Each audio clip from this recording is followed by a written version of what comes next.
और ये सारी चीज़ चेक करते हैं। जैसे कि आपके सामने मैं ऐसे करूँगा, इसमें पैटर्न लॉक लगा हुआ है, मगर मैं देखूँगा कि इसमें इमरजेंसी में जाके कि इसमें ब्राइटनेस कैसे आ रही है। जैसे मैं सारे नंबर दबाऊंगा बहुत जल्दी और ये दबाने पर मैं इसे क्रॉस कर सकता हूँ। इस तरीके से हम चेक कर सकते हैं। अगर किसी में पैटर्न लॉक लगा हुआ है तो हम इस तरीके से भी चेक कर सकते हैं। फोल्डर की ब्राइटनेस चेक कर सकते हैं, नंबर दबा के देख सकते हैं और इस तरीके से हम फोल्डर को देख सकते हैं। इसी तरीके से ब्राइटनेस वाला होता है, इसको हम ऊपर नीचे करके इस तरीके से पूरा ऊपर तक देख सकते हैं। पूरी टच का पता चल जाता है कि टच हमारी पूरी प्रॉपर काम कर रही है। तो उम्मीद करता हूँ कि बहुत आसानी से आप ये समझोगे बहुत कि किस तरीके से हम फोल्डर दूसरा जब लगाते हैं तो किस तरीके से किन बातों का ध्यान रखना होता है। इस तरीके से हम इन चीज़ों को ध्यान रखते हैं। फिर इसके बाद जो है जब हम फोल्डर को लगाते हैं दूसरा, तो एक बात का और ध्यान रखते हैं। वो किस बात का ध्यान रखते हैं वो मैं आपको बताने जा रहा हूँ कि किस बात का वो ध्यान रखते हैं। हमने इसको ऑफ़ किया और ऑफ़ करने के बाद हमने जो है इसको जो है हम क्या करेंगे, बैटरी को निकाल लेंगे।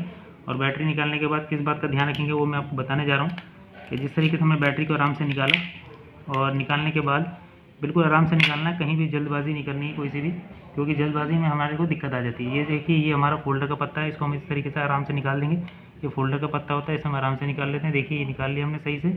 और निकालने के बाद ये हमारा जो है टच का पत्ता होता है, इसको हम इस तरीके से निकाल लेंगे। और निकालने के बाद एक बात का जो बहुत ख़ास ख्याल रखना होता है, वो किस बात का ध्यान रखना होता है वो मैं आपको बताने जा रहा हूँ कि किस बात का आपको ध्यान रखना होता है। वो बहुत बेहद ज़रूरी बात है, तो वो मैं बताता हूँ आपको। हम पहले आराम से इसको, ये हमने इस तरीके से इसको खोला और खोलने के बाद जो है हमने से पहले आसानी से इसके बोर्ड को निकाल लिया।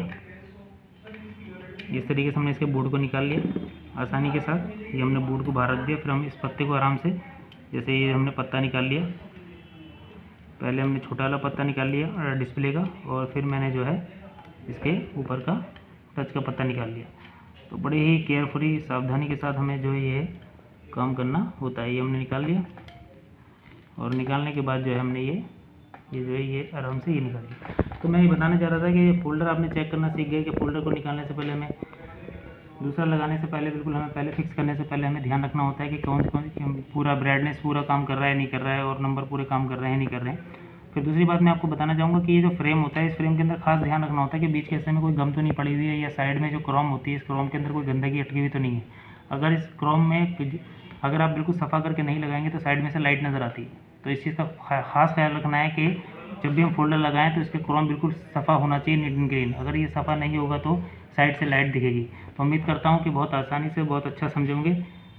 चलिए इसी के साथ मैं विदा लेता हूँ। आगे मैं नेक्स्ट वीडियो में आपको मिलता हूँ।